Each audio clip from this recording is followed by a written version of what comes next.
Hello, I'm Barry James from the Crowdfunding Centre, and right now I'm with one of our trusted experts, someone who's been active in crowdfunding for quite some time and doing some really interesting things.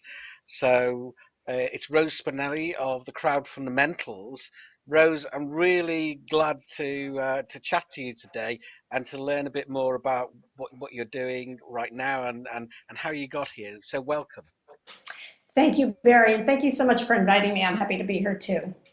Not at all. I'm really pleased. So, would you just tell us a little bit about how you got here, a bit about your background, and about what it is that you do and don't do, and a bit about the crowd fundamentals. Sure. I'd like to say that it was a big plan that I got into crowdfunding, but in fact, I have a background in non-for-profit, traditional non-for-profit fundraising. I was a development director, and when I got my first request for funds on a Kickstarter campaign that a friend of mine did back in 2009, I think it was, I immediately thought, wow, this is really, really amazing. So I started doing a lot of research on my own. I actually contacted some of the founders and we chatted a little bit.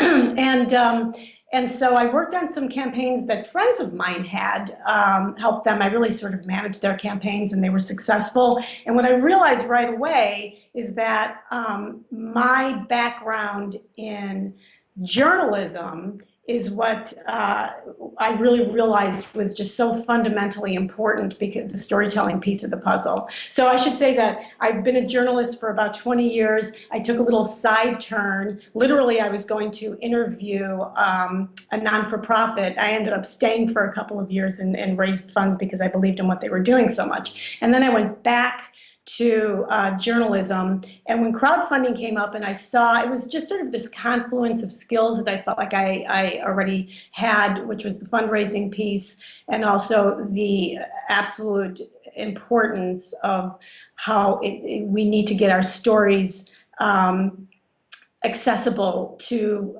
potential funders if we expect them to care. Yeah, absolutely. So it's about storytelling, and you focus on strategy and on coaching.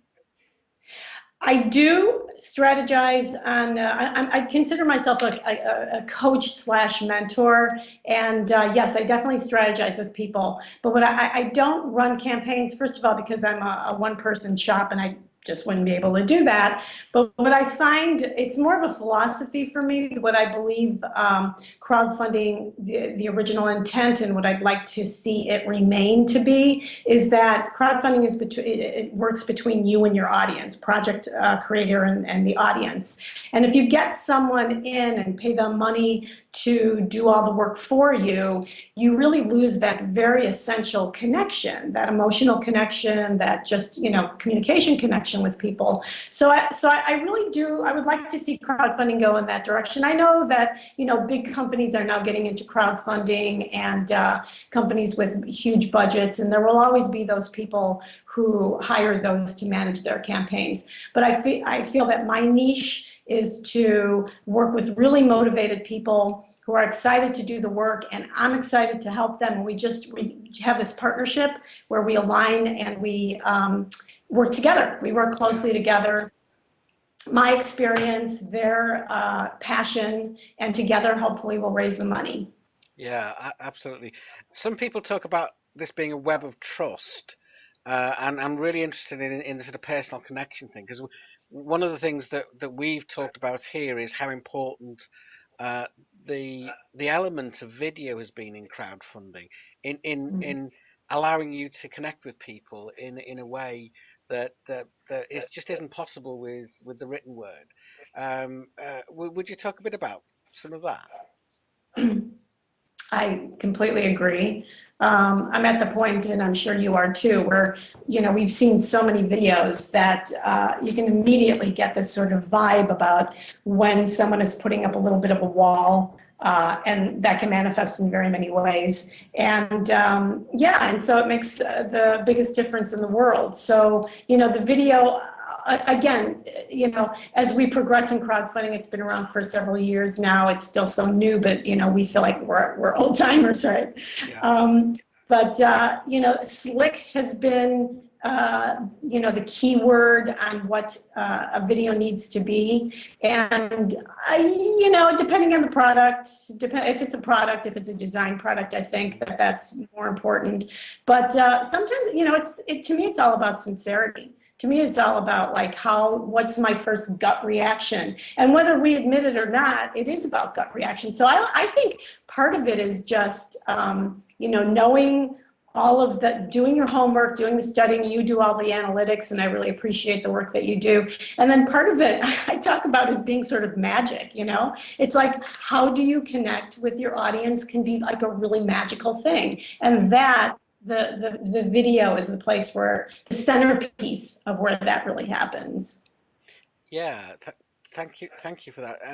In terms of that process, if I was a crowdfunder, sort of putting my campaign together, what are the fundamentals? What are the things I must get right, and what are the most the things you most often see nearly go wrong because you put them right, but pe the mistakes people make.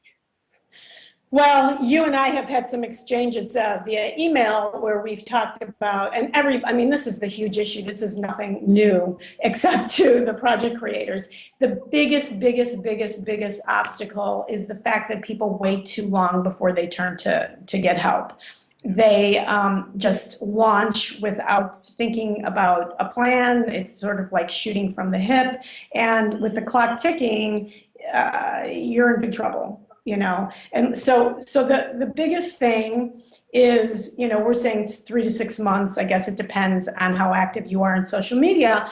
But once again, and content creation, because I think that's eminently important. In this day and age, we have to, in some way, shape, or form, create a sense of expertise, which is another way of saying trust. So if you're creating content on an ongoing basis, and it can take many forms, I know lots of people don't like to blog, but even being really active on other social media platforms, people start seeing who you are. They can see that you know what you're doing, much like you and I have established ourselves by being out there in the world. It's the very, very same thing. So to me, the biggest important thing that people should do, and it's also the obstacle, is to just launch right in, shoot from the hip, and see what happens. And then I get a lot of desperate emails for people saying, what can I do? And at that point, the ship has kind of sailed for the most part. Yeah, yeah. It's always more difficult to rescue things after the launch than before, isn't it? So, Especially, sorry, go on. I was just going to say, especially because of so many of the important statistics we know about how, that first week is just, it's everything. It's if you don't get any buzz at that time, it telegraphs in people that this is not something that a lot of people are interested in, and so I'm not interested. We have a sort of herd mentality in that way. Yeah, We well, like, yeah. yeah. We always say that it should really only be your family and close friends who get to see that big fat zero, because they should be in there and helping. Exactly, exactly. Yeah. So that's the one big thing, I think. And I think the other thing is that I think we're still sort of cavemen, including myself, when it comes to using social media. I do study a lot the good bloggers and the good sites that I think share extremely valuable information. So I try and keep extremely up to date on how I think there's a lot of broadcasting going on still as opposed to actual engagement. Mm. And so I think that's another thing. It just is really a turnoff. I know for me, and probably, I'm just like everybody else, when you just get people saying the same message over and over again, it becomes white noise and you just tune them out. Yeah. So that, it's an online tool, right? So we have to master this thing called social media. So it wouldn't be a proper, sort of video of this kind with a trusted expert if we didn't have any war stories. So memorable campaigns or memorable moments in campaigns that you can tell us about. Well, I have some sad stories of campaigns that I thought were absolutely phenomenal. And, I found a reticence in the project creators um, to, um, to reach out, because the other piece of the puzzle we didn't talk about is the importance of media outreach Mm. and getting somebody to write about you, so that, and then that gets the sort of, as a media professional myself, I know that if someone writes about something that's really interesting, then myself as a journalist, I like to find another angle and write about that story too, because I know it's popular.